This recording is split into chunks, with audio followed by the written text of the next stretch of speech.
If this is your first ever access consciousness something, if you notice you're yawning, or if you feel like passing out, or if you wake up after this call and you're like, fuck, I missed the call, I fell asleep, uh, tends to be you are sloughing off a lot of unconsciousness. What is unconsciousness? Unconsciousness, well, consciousness, off starting there, includes everything and judges nothing. So unconsciousness is where you are like not really noticing that you are not including everything, or you're judging something.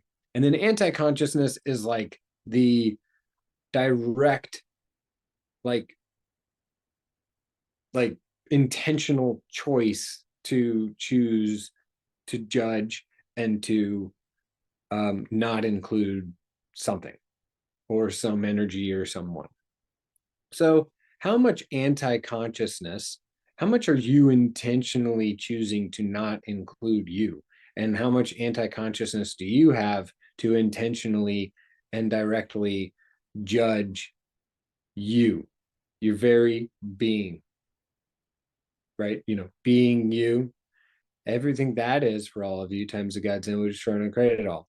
Right and wrong, good and bad, pocket pot, all nine shorts, boys, poveds, and beyonds.